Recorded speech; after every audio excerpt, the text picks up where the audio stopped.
मध्य प्रदेश के घने जंगलों के बीच बसा था एक छोटा सा गांव करेजा। दिन में यह गांव शांत और सुंदर लगता था, लेकिन रात में जंगल से आने वाली आवाज अजीब लोगों को डरा देती। उसी गांव में रहता था एक जिज्ञासु और बहादुर लड़का जिसका नाम था अजय। उसे रहस्य को सुलझाने में बहुत शौक था। एक शाम गांव के बुजुर्ग चौपाए पे बैठे हुए बात कर रहे थे। एक रहस्यमय पेड़ की चर्चा कर रहे थे। गांव के बाहर जंगल में एक पुराना बरगद का पेड़ था। लोग कहते थे उस पेड़ में कोई जादुई शक्ति रहती है। अजय ने तय किया वह खुद जाकर उस रहस्य का पता लगाएगा। रात होते ही अजय चुपचाप जंगल की ओर निकल पड़ा। जंगल में हर तरफ अजीब सन्नाटा था, केवल झिंगुरों की आवाज सुनाई दे रही थी। कुछ देर चलने के बाद अजय को दूर ही एक नीली रोशनी दिखाई देने लगी। अजय धीरे धीरे उस रोशनी की ओर बढ़ने लगा। वह रोशनी उसी बरगद के पेड़ के निकल रही थी। अजय हैरान रह गया, उसने ऐसा दृश्य कभी पहले नहीं देखा था। तभी अचानक उस रोशनी से एक रहस्यमय वन आत्मा प्रकट हुई। आत्मा बोली, डरो मत अजय, मैं इस जंगल की रक्षक हूँ। आत्मा ने बताया कि वह पेड़ पूरे गांव की रक्षा करता है, लेकिन कुछ लालची लोग जंगल के पेड़ काटने की योजना बना रहे हैं। यह सुनकर अजय घबरा गया। वह आत्मा ने अजय को एक जादुई बीज दी। इसे सही जगह बो दो, जंगल बच जाएगा। सुबह होते ही अजय गांव की तरफ दौड़ा।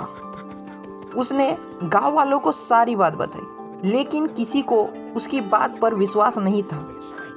फिर भी अजय ने वह बीज जंगल में बो दिया। अचानक जमीन चमकने लगी।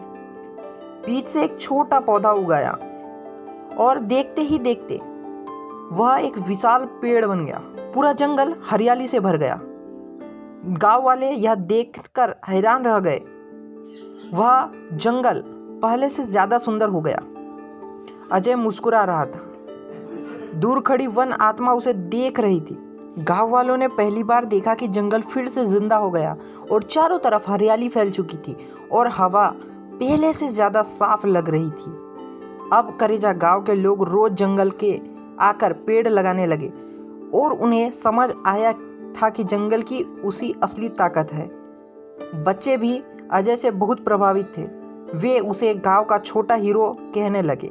धीरे धीरे पूरा जंगल फिर से जीवन से भर गया और पक्षियों की आवाजें हर तरफ गूंजने लगी। अब गांव के लोग उस पुराने बरगद के पेड़ से डरते नहीं थे, बल्कि उसका सम्मान करते थे।